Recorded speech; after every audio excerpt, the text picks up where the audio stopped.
मोहतरमा किश्वर ज़हरा साहबा।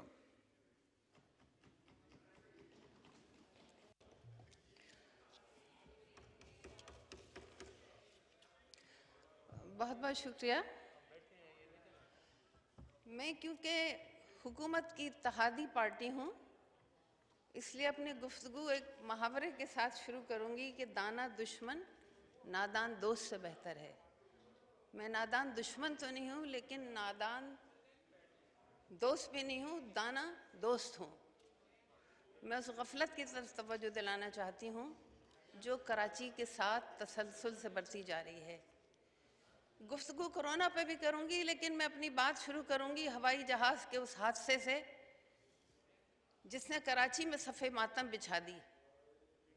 वो ईद का दिन घर घर गली गली मातम था। बेशक वतन अजीज़ के दूसरे शहरों के लोग भी शहीद हुए थे, लेकिन उनसे मुंसलिक अफराद भी उसी राख में अपने प्यारों की मट्टी ढूंढ रहे थे। ये इतना बड़ा अलमिया था। मैंने अपने बचपन में, अपनी जवानी में ये देखा कि जब किसी घर पे आफत आती है, किसी मोहल्ले पे आफत आती है, तो करीब के लोग, साथ के लोग, रिश्तेदार उनके सरों पे हाथ रखते हैं, उन्हें सीने से लगाते हैं। नए पाकिस्तान की ख्वाहिश में हमने जिस प्लेटफॉर्म पे कदम रखा, वहाँ से हमने इस मौके पे सन्नाटा देखा। प्राइम मिनिस्टर साहब तशरीफ नहीं लाए, कराची से मुंतखब होने वाले सदर साहब तशरीफ नहीं लाए। ये बहुत बड़ा अलमिया था जिसमें अधेड़ उम्र भी थे, जवान भी थे, छोटे बच्चे भी थे। उस जली हुई राख में टूटी हुई चूड़ियाँ और जेवर बता रहा था कि कितनी ही मेरी बहनें और बच्चियाँ कराची में ईद मनाने के लिए आ रही थीं। और कराची नौहा कौन था कि होगी किसी की ईद, हमारी कहाँ की ईद। मैं इस गफलत की तवज्जो इसलिए भी दिला रही हूँ कि बात इस हवाई जहाज़ के हादसे पर ही नहीं ख़त्म होती। मैं इस बहस में भी नहीं जाना चाहती कि पायलट की गलती थी, कि एविएशन की गलती थी, या जहाज़ ने लैंडिंग की और फिर जहाज़ ऊपर उठा। उस बहस में भी नहीं जाना चाहती कि इस एयरपोर्ट के इर्द गिर्द कलदन तंजीमों, पाकिस्तान के दुश्मनों की कच्ची आबादियाँ बसी हुई हैं। यहाँ पर उनके ऊपर भी शुबा किया जा सकता है, उसके ऊपर भी तहकीक होनी चाहिए।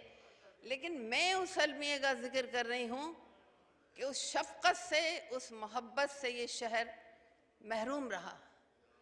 इसी फ्लाइट के ऊपर मारूफ सहाफ़ी अफसार नकवी इंतहाई काबिल इंसान थे, और 4 माह के बाद वो अपने बच्चे को, जिसने तिब्बी तालीम पूरी की थी, जुम्मत विदा के दिन बच्चों बीवी के साथ अफ्तार करना चाहते थे। स्पीकर साहब, एक दर्द नहीं है, वो शहर दर्द से भरा पड़ा है। और ये आज की बात नहीं है। हमने नए पाकिस्तान के प्लेटफॉर्म पर कदम इसलिए रखा कि हम उस पुराने पाकिस्तान से पीछा छुड़ाना चाहते हैं जिसने गुज़िश्ता 30 बरस से कराची की हक तलफी की हुई है।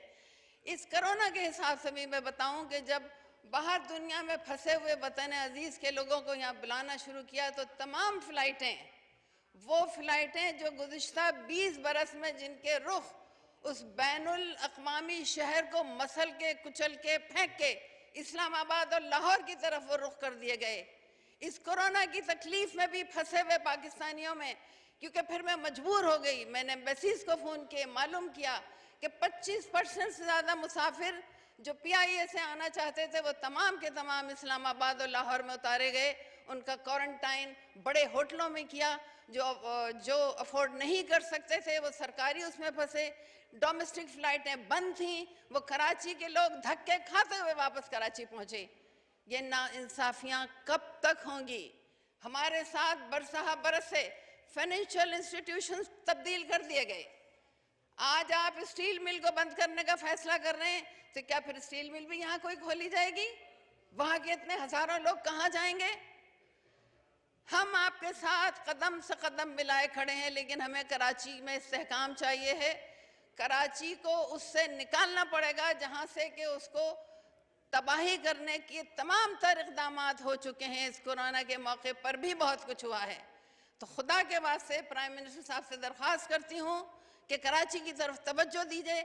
उस हुकूमत के रवैये को मत दोहराइए जिसमें पिछली हुकूमत में भी प्राइम मिनिस्टर गवर्नर हाउस से निकल के कभी कराची के गली कूचे में नहीं आए, उसके नताइज भी उन्होंने देखे। वो पार्टियां सफाई हस्ती से कराची के मिट गई।